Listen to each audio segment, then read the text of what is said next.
Media Kreatif News TV menyajikan berita tepat, akurat, terkini, dan terpercaya. Simak liputannya. Bismillahirrahmanirrahim. Assalamualaikum warahmatullahi wabarakatuh. Selamat siang, salam sejahtera bagi kita semuanya. Yang terhormat PLH Deputi Bidang Penindakan dan Eksekusi, Bapak Mungki Hadi Pratikto, dan teman-teman jurnalis yang kami hormati, sayangi, dan selalu banggakan, yang terus membersamai dan mendukung KPK dalam kinerja pemberantasan korupsi. Baik teman-teman media, hari ini kami akan menyampaikan perkembangan terkait dengan kegiatan tertangkap tangan yang dilakukan oleh KPK di wilayah Kabupaten Lampung Tengah. Namun sebelum Pak PLH Deputi menyampaikan secara lengkap bagaimana kronologi dan konstruksi perkaranya, kami akan hadirkan para pihak yang ditetapkan dan akan dilakukan penahanan dalam perkara ini.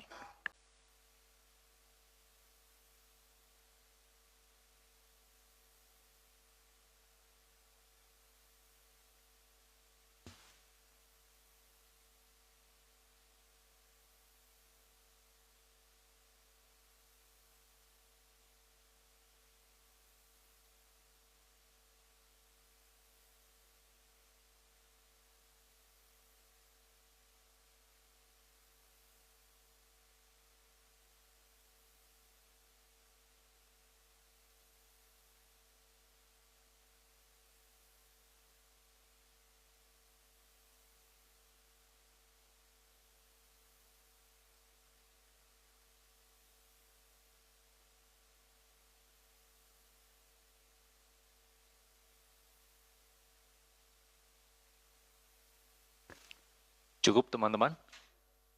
Baik, silahkan kembali ke tempat.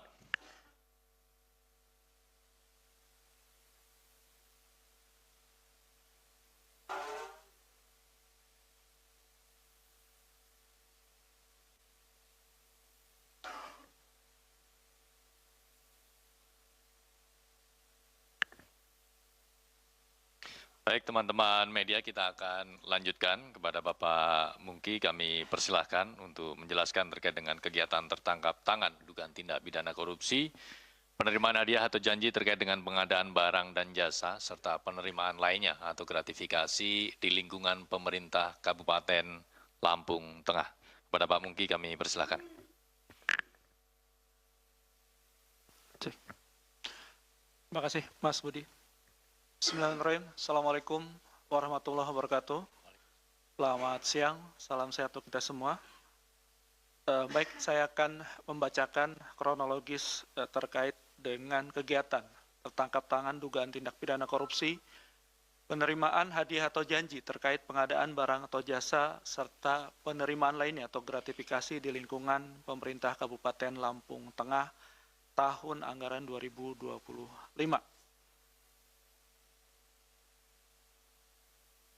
Baik, pertama, sektor pengadaan barang dan jasa atau PBJ menjadi salah satu area yang mempunyai kerawanan tinggi terjadi praktek korupsi. Hal ini terpotret dari pengukuran oleh KPK melalui Monitoring, Controlling, Surveillance for Prevention atau MCSP dan Survei Penilaian Integritas atau SPI. Secara nasional, pada MCSP 2024, area PBJ hanya mendapat nilai 68 atau turun sebanyak 9 poin dibandingkan hasil tahun 2023. Di sisi lain, skor SPI juga memperlihatkan penurunan nilai khususnya pada sektor PBJ, di mana skor SPI dan skor SPI pada sektor PBJ tahun 2023 tercatat sebesar 86,91 dan mengalami penurunan pada 2024 menjadi 64,83. Sedangkan khusus untuk pemerintah Kabupaten Lampung Tengah, hasil MCSP dalam 2 tahun terakhir, yaitu tahun 2023 dan 2024 juga mengalami penurunan, di mana nilai MCSP 2023 mencapai 92 dengan nilai area PBJ senilai 98.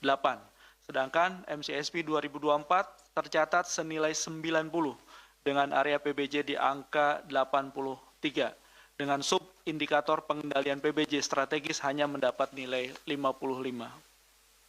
Sedangkan sektor SPI Pemkab Lampung Tengah tahun 2024 meraih skor 71,07 atau masuk kategori rentan, di mana skor pada dimensi komponen internal mengalami penurunan signifikan, khususnya pada area pengelolaan PBJ sebesar 65,77 pada tahun 2024 dari 88,47 di tahun 2023.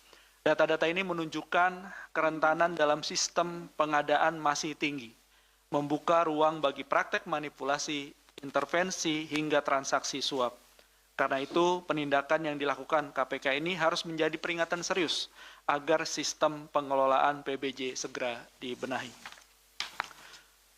Selanjutnya, secara kronologi akan saya bacakan bahwa pada bulan Juni tahun 2025, Saudara AW selaku Bupati Lampung Tengah periode 2025-2030 diduga mematok fee sebesar 15% sampai dengan 20% dari sejumlah proyek di Pemkab Lampung Tengah, di mana diketahui postur belanja berdasarkan APBD Kabupaten Lampung Tengah tahun 2025 mencapai sekitar 3,19 triliun rupiah.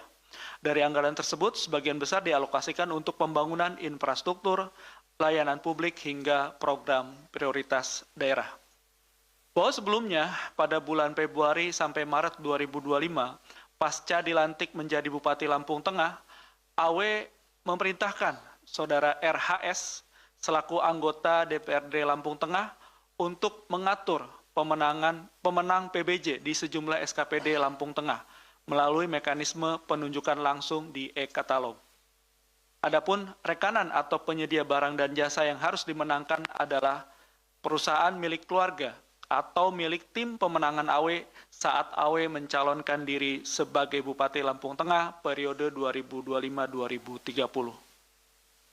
Dalam pelaksanaan pengkondisian tersebut, AW meminta RHS untuk berkoordinasi dengan ANW dan ISW selaku Sekretaris Bapenda yang selanjutnya akan berhubungan dengan para SKPD guna pengaturan pemenang PBJ. Atas pengkondisian tersebut, pada periode Februari sampai dengan November 2025, AW diduga menerima fee senilai 5,25 miliar rupiah dari sejumlah rekanan atau penyedia barang dan jasa melalui RHS dan RNP selaku adik Bupati Lampung Tengah. Selain itu, pada proyek pengadaan alat kesehatan di Dinas Kesehatan Lampung Tengah, AW meminta ANW selaku PLT Kepala Badan Pendapatan Daerah Lampung Tengah yang juga merupakan kerabat Bupati untuk mengkondisikan pemenang pengadaan proyek tersebut. ANW kemudian berkoordinasi dengan pihak-pihak di Dinkes Lampung Tengah untuk memenangkan PTEM. Pada akhirnya, PTEM memperoleh 3 paket pengadaan alat kesehatan di Dinkes dengan total nilai proyek 3,15 miliar rupiah. Atas pengkondisian tersebut, AW diduga menerima fee sebesar 500 juta rupiah dari MLS selaku pihak swasta, yaitu Direktur PTEM melalui perantara ANW. Sehingga total aliran uang yang diterima oleh AW mencapai kurang lebih 5,75 miliar rupiah, yang diantaranya diduga digunakan untuk A. Dana operasional Bupati sebesar 500 juta rupiah, dan B. Untuk pelunasan pinjaman bank yang digunakan untuk kebutuhan kampanye di tahun 2024 sebesar 5,25 miliar rupiah. Dalam kegiatan tertangkap tangan pada tanggal 9 dan 10 Desember 2025, KPK mengamankan sejumlah pihak, yakni 1. Saudara AW selaku Bupati Lampung Tengah periode 2025-2030 yang diamankan di rumah pribadinya. 2. Saudara RHS selaku anggota DPRD Lampung Tengah yang diamankan di rumahnya.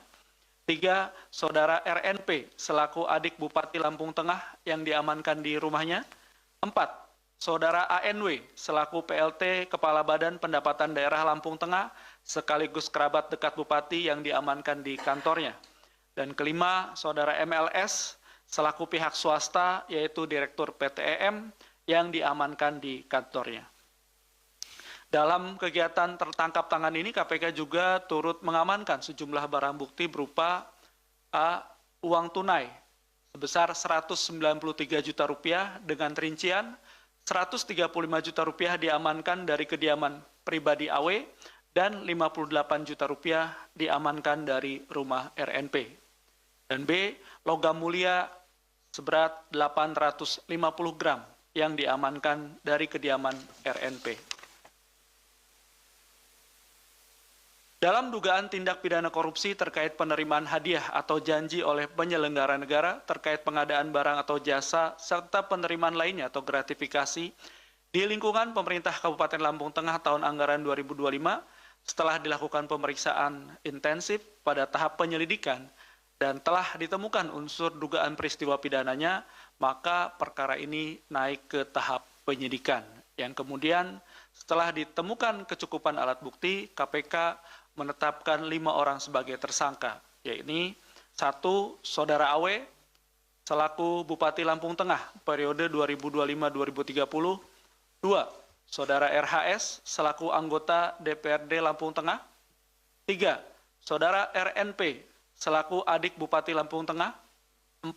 Saudara ANW selaku PLT Kepala Badan Pendapatan Daerah Lampung Tengah sekaligus kerabat dekat Bupati, 5. Saudara MLS selaku pihak swasta atau Direktur PT EM. KPK selanjutnya melakukan penahanan terhadap para tersangka untuk 20 hari pertama sejak tanggal 10 sampai dengan 29 Desember 2025. Tersangka RHS dan MLS ditahan di Rumah Tahanan Negara atau Rutan Cabang Gedung Merah Putih KPK, sedangkan tersangka AW, RNP, dan ANW ditahan di Rutan Cabang Gedung ACLC KPK. Atas perbuatannya terhadap Saudara AW, Saudara ANW, Saudara RHS, dan Saudara RHP selaku pihak penerima disangkakan telah melanggar ketentuan pasal 12 huruf A atau pasal 12 huruf B atau pasal 11 atau pasal 12B besar Undang-Undang Nomor 31 Tahun 1999 tentang pemberantasan tindak pidana korupsi sebagaimana telah diubah dengan Undang-Undang Nomor 20 Tahun 2001 tentang perubahan atas Undang-Undang Nomor 31 Tahun 1999 tentang pemberantasan tindak pidana korupsi Yunto pasal 55 ayat 1 ke 1 Kitab Undang-Undang Hukum Pidana. Sementara terhadap MLS selaku pihak memberi disangkakan telah melanggar ketentuan pasal 5 ayat 1 huruf A atau pasal 5 ayat 1 huruf B atau pasal 13 Undang-Undang Nomor 31 Tahun 1999 tentang pemberantasan tindak pidana korupsi sebagaimana telah diubah dengan Undang-Undang Nomor 20 Tahun 2001 tentang perubahan atas Undang-Undang Nomor 31 Tahun 1999 tentang pemberantasan tindak pidana korupsi Yunto pasal 55 ayat 1 ke 1 KUHP. Secara simultan, KPK melalui fungsi koordinasi dan supervisi atau Korsup berkomitmen untuk terus melakukan pendampingan dan pengawasan dalam upaya pencegahan korupsi di seluruh pemerintah daerah, baik kabupaten, kota, atau provinsi termasuk di Kabupaten Lampung Tengah. Dalam kesempatan ini KPK juga menyampaikan apresiasi dan terima kasih kepada masyarakat yang telah melaporkan adanya dugaan tindak pidana korupsi ini, serta seluruh pihak yang telah mendukung dan berkontribusi dalam kegiatan tertangkap tangan di Kabupaten Lampung Tengah. Demikian, Mas Budi. Terima kasih. Baik, terima kasih Pak Mungki yang telah menjelaskan secara lengkap dan detail terkait dengan kronologi dan konstruksi perkara dalam kegiatan tertangkap tangan yang dilakukan oleh KPK di wilayah Kabupaten Lampung Tengah, di mana KPK kemudian menetapkan 5 orang sebagai tersangka, yaitu Saudara AW selaku Bupati Lampung Tengah periode 2025-2030, kemudian Saudara RHS selaku anggota DPRD Lampung Tengah, yang ketiga Saudara RNP selaku adik dari Bupati Lampung Tengah, yang keempat Saudara ANW selaku PLT Kepala Badan Pendapatan Daerah Lampung Tengah, sekaligus kerabat dekat dari Bupati, dan yang kelima Saudara MLS selaku pihak swasta atau direktur dari PT EM. Sebelum kita membuka sesi tanya jawab, kami akan menunjukkan barang bukti dalam kegiatan tertangkap tangan ini.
Adapun barang bukti dalam kegiatan tertangkap tangan ini adalah uang tunai sebesar 193 juta, yaitu terdiri dari 135 juta diamankan dari rumah pribadi saudara AW, dan 58 juta yang diamankan dari rumah RNB. Kemudian barang bukti berikutnya dalam bentuk logam mulia seberat 850 gram yang diamankan dari kediaman saudara RNB.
Baik, teman-teman, kita akan lanjutkan ke sesi tanya jawab. Kita akan khususkan karena tentu teman-teman ingin banyak tahu, ingin banyak mendalami khusus perkara ini.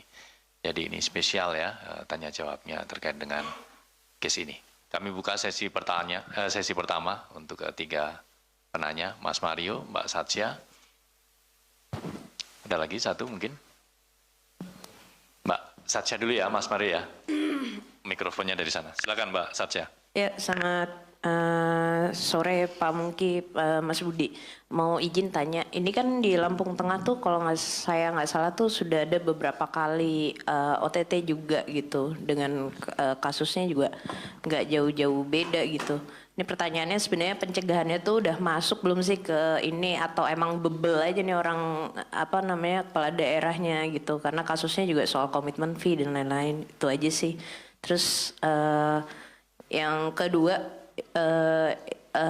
itu OTT-nya yang di kan disebutnya tanggal 9 sama tanggal 10. Tanggal 9 itu minta keterangan. Nah, itu tuh sesuai sama yang disampaikan itu, yang dimintai keterangan itu aja atau ada pihak lain juga? Itu aja sih, makasih. Terima kasih Mbak Satya, 2 poin. Silakan Mas Mario. Ya, ini pertanyaan saya sederhana aja ini. Ini tadi di pointer kurang jelas ya soal kronologis OTT penangkapannya dan segala macam. Sementara OTT ini sudah beredar informasinya sejak Senin, gitu loh. Di sana di Lampung Tengah udah berisik, bahkan saya tahu betul pada Selasa pukul 14 lewat itu KPK sudah membawa 5 orang ke sini. Dan itu diamankan di Novotel, salah Novotel di Jakarta. Saat mereka sedang BIMTEK. Yang diamankan 5-5-nya anggota dewan. Nah kemudian pada pukul, selain mengamankan itu KPK memanggil sejumlah orang yang juga anggota DPRD. Dan pada Selasa malam pukul 20 atau 20:30 ada salah satu anggota dewan, mohon maaf saya sebutkan namanya, inisial N, nama lengkapnya Nuriyah. Itu sempat saya wawancara berkaitan soal OTT. Benar OTT Bu? Iya benar. Pas di BIMTEK? Iya benar. Nah, kemudian sampai pukul 9:30 malam, 6 orang yang diamankan dibawa penyidik keluar. Dan sehingga Rabu pagi, tim berada juga melakukan upaya kegiatan di Lampung Tengah. Dan kemudian pada Rabunya dikabarkan mengamankan 5 orang. Yang diantaranya ada bupati tadi dikatakan. Pertanyaan saya sederhana, ini OTT-nya kapan sih? Yang dibilang OTT itu yang mana? Yang di hari Senin, di hari Selasa, atau di hari Rabu? Kalau dibilang dimintai keterangan, panggil dong, pakai surat panggilan. Itu bahasa KPK protapnya gitu. Orang datang kok ke Novotel. Nah makanya di sono nggak heran ada pemberitaan OTT penangkapan anggota dewan. Yang disebut OTT, yang biasa dikenal. Terus kemudian Rabu di-clear, pihak KPK mengatakan OTT amankan 5 orang diantaranya bupati. Ini yang benar yang mana nih? Yang OTT-nya hari Selasa, Senin, Selasa, Rabu, atau yang mana nih? Sebenarnya terus kemana yang 6 orang itu? Hasilnya apa? Kenapa dimintai keterangan? Kenapa dibebaskan? Toh mereka membenarkan salah satunya mereka di OTT di Novotel saat BIMTEK. Kagak pukul lagu, maksudnya kagak nyambung gitu loh. Ini kronologi juga nggak diceritakan di pointer baru kali ini nih.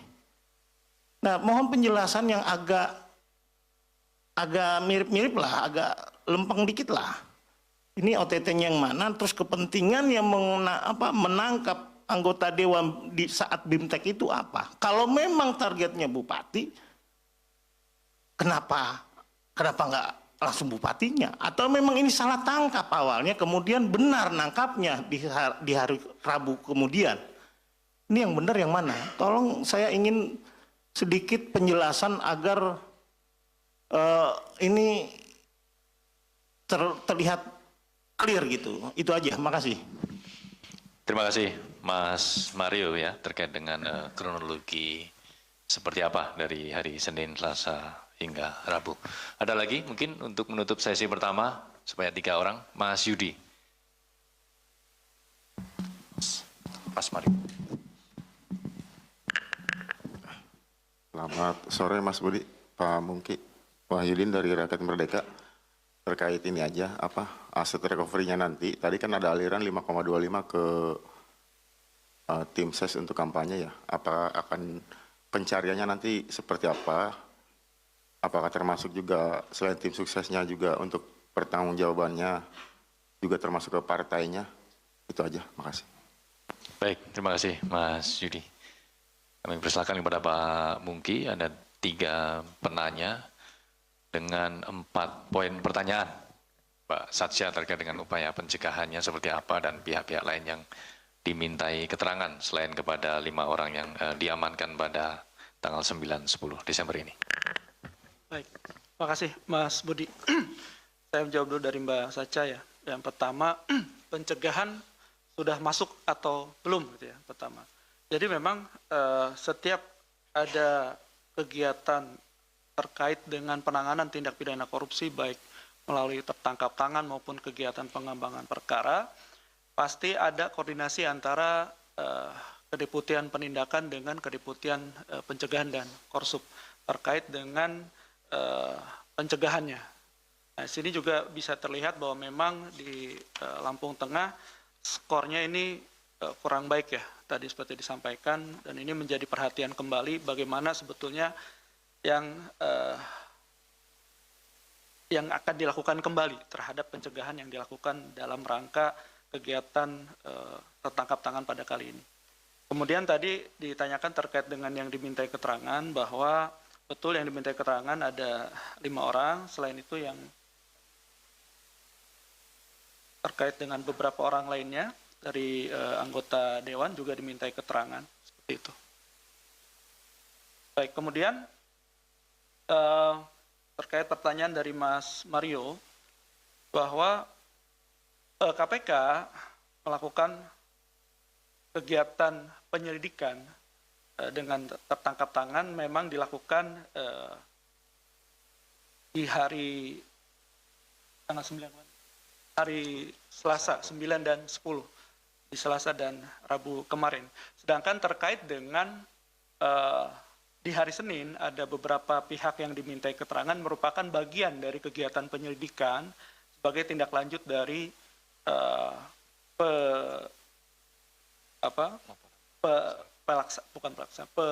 dari laporan masyarakat, penindak lanjut dari laporan masyarakat. Nah, sehingga dari pengembangan perkara tersebut sehingga dilakukanlah operasi tertangkap tangannya di hari Selasa dan Rabu kemarin. Baik, kemudian pertanyaan dari Mas Yudi terkait dengan aset recovery, memang sesuai keterangan beberapa pihak. Jadi selain yang barang bukti tadi yang ditemukan, ada kurang lebih 5,25 penerimaan lain. Tentu aset recovery kita akan melakukan pelacakan aset. Pertama terkait dengan aliran-aliran dana. Kita akan menelusuri dengan metode follow the money, bagaimana uang yang diterima asalnya dari mana, kemudian larinya kemana, digunakan untuk apa, dan tidak tertutup kemungkinan mungkin ada sebagian sudah digunakan untuk kepentingan-kepentingan politik yang lain. Tentu dari kami, dari KPK sudah mulai bergerak untuk melakukan penelusuran dan pelacakan aset terkait dengan kegiatan tertangkap hari ini. Bagaimana tekniknya? Tekniknya tentu berbagai macam teknik kita gunakan, bekerjasama dengan PPATK tentu saja, kemudian juga dengan pihak perbankan dan pihak-pihak lainnya yang terkait. Demikian, Mas Budi. Terima kasih. Terima kasih, Pak Mungki. Sedikit menambahkan, jadi dari total logam mulia seberat 850 gram yang diamankan, itu juga menjadi bagian dari upaya aset recovery. Karena itu kalau dikonversi nilainya lebih dari 2 miliar. Mas izin, itu kayaknya tadi belum menjawab pertanyaan saya yang pertama tadi. Ya ini kan bicara soal, oke lah dikatakan tadi itu awalnya penyelidikan, tapi metode memintai keterangan itu loh yang jadi pertanyaan. Artinya orang mintai keterangan biasanya kan pakai surat panggilan, apalagi mau dilidik misalkan, itu kan tentu ada panggilan kepada pihak-pihak. Kok ini bergerak gitu loh. Pihak KPK-nya ke suatu tempat mengambil orang dibawa ke kantor, ya kan, itu ada, mohon maaf saya sebutin aja namanya sekalian, yang diamankan pukul Selasa jam 4 sampai malam itu diantaranya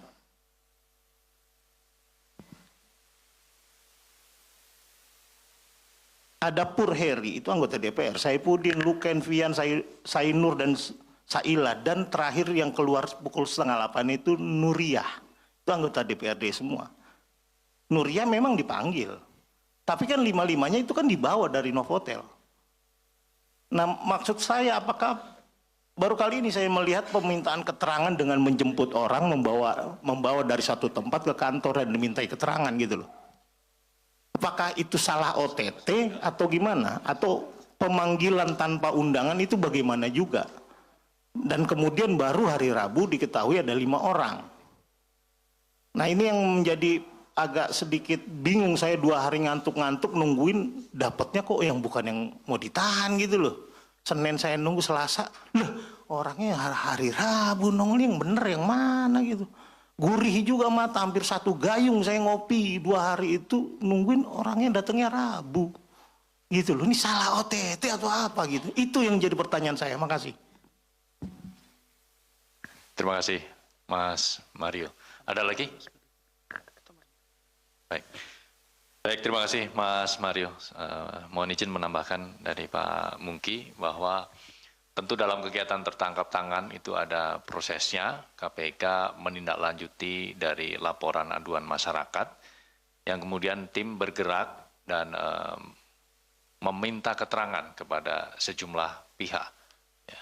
Dari keterangan-keterangan yang disampaikan oleh para pihak tersebut, kemudian tim bergerak lagi ke lapangan, ya, sehingga pada tanggal 9 sampai dengan 10 Desember atau hari Selasa Rabu kemarin, tim mengamankan ya, sejumlah 5 orang di wilayah Lampung. Ya. Di sana tim sekaligus juga meminta keterangan pada tahap penyelidikan yang kemudian 5 orang ini dibawa ke Jakarta, Mas Mario, untuk kemudian dilanjutkan lagi pemeriksaan secara intensif sampai dengan larut malam dan kemarin atau tadi malam begitu ya, juga sudah dilakukan ekspos dan sudah diputuskan ya pihak-pihak yang ditetapkan sebagai tersangka. Artinya apa? Dalam 1 kali 24 jam sejak para pihak ini diamankan, status hukumnya sudah jelas. Gitu. Ada lagi kawan-kawan yang lain? Jadi ini rangkaian ya, Mas Mario, rangkaian proses. Silakan, Mas Yus.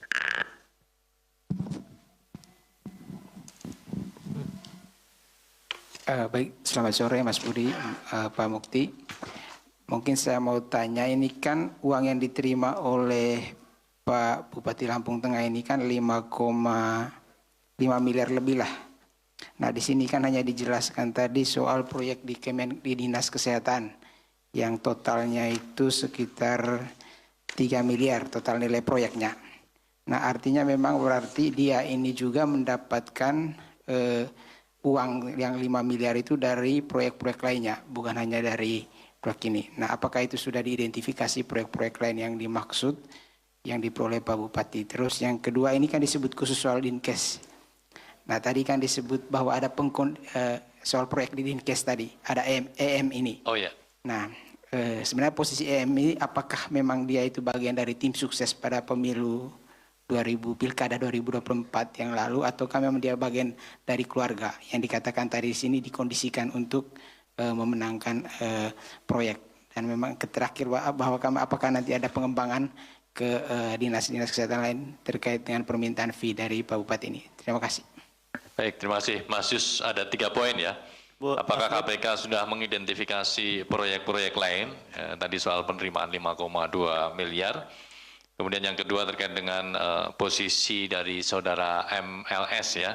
Apakah sebagai keluarga ataupun tim ses, karena tadi sudah disebutkan bahwa Bupati memilih ya atau meminta untuk dilakukan pengkondisian agar para pemenang proyek adalah pihak-pihak dari keluarga ataupun tim ses dari saudara AW. Kemudian yang ketiga, apakah ada pengembangan yang dilakukan oleh KPK? Begitu ya Mas Yus ya? Oke, 3 poin. Ya, nambahin lagi kan Silakan, satu tadi tersangka bernama Ranu Hari Prasetyo kalau nggak salah ya, Mas Bud. Betul. Nah dia kan setahu saya selain kolega yang bersangkutan juga sebagai ketua PMI Lampung Tengah. Apakah memang proyek ini yang kesehatan ini ada kaitannya dengan PMI Lampung? Terus kedua, tadi BB di situ ditulis di kantongnya itu emas batangan dari Ranu. Itu tadi saya shoot tadi itu. Apakah benar emas batangan kalau disita dari ketua PMI kantong darah, kita masih wajar lah, ini yang disita kan emas batangan. Kira-kira apa penjelasannya, kira-kira apa memang ada kaitannya ketum PMI Lamteng ini dengan dugaan pengadaan di Dinas Kesehatan yang disampaikan dalam kronologis? Terima kasih. Terima kasih Mas Mario, kaitannya dengan proyek di Dinkes ya. Ada lagi kawan-kawan? Dua dulu ya, dari Mas Yus ada 3 poin dan juga Mas Mario ya, terkait dengan saudara RHP ini. Baik, terima kasih Mas Budi. Terkait dengan tadi pertanyaan pertama, bahwa selain uang 500 juta, ada kurang lebih 5,25 miliar lainnya yang diduga diterima oleh AW. Jadi memang itu berasal dari proyek-proyek lain. Nah, proyek-proyek lain ini sudah kita identifikasi dan tentu nanti akan didalami pada saat tahap penyidikan. Kemudian mengenai status saudara MLS. MLS kalau sesuai dengan keterangan dari AW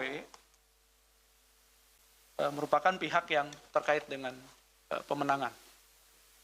Nanti kita akan kembangkan lagi pada saat tahap penyidikan. Tentu nanti setelah ini akan ada pengembangan-pengembangan lainnya terhadap perkara ini, terhadap kasus ini, berkaitan dengan penerimaan-penerimaan lain yang nanti akan didalami di tahap penyidikan.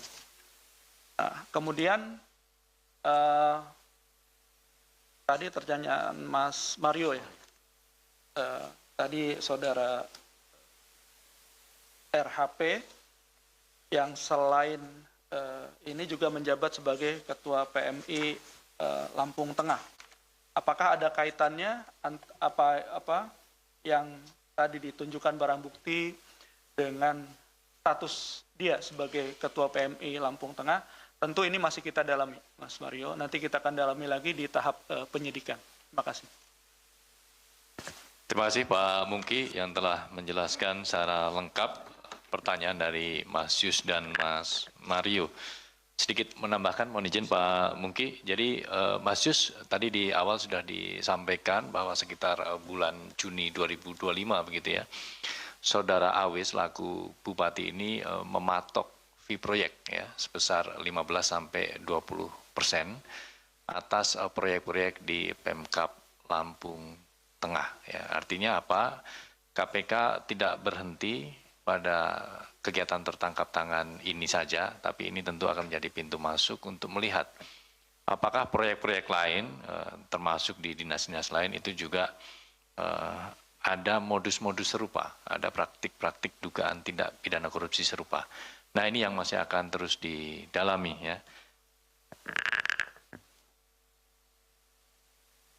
Silakan kita buka lagi sesi ketiga.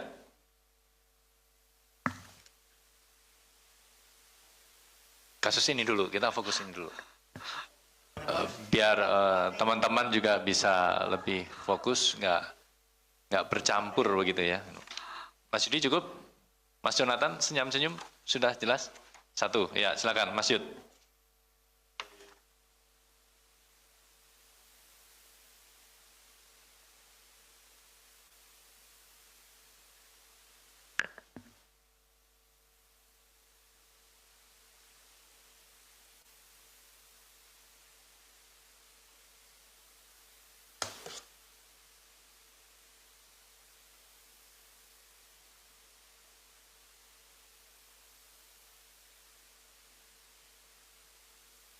Terima kasih Mas Yudi. 2 poin ya.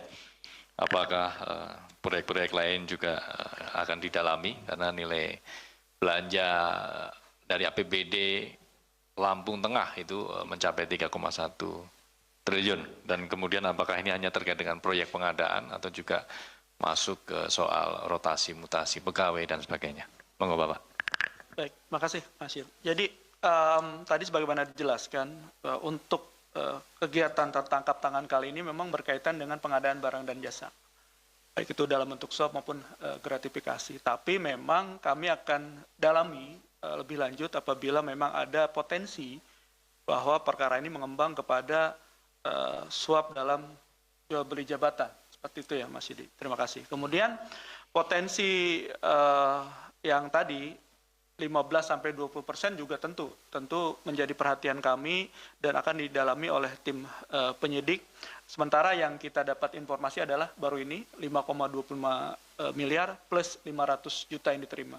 Tidak menutup kemungkinan ada penerimaan lain yang akan kami dalami. Terima kasih. Terima kasih Pak Deputi. Cukup teman-teman? Cukup ya, baik.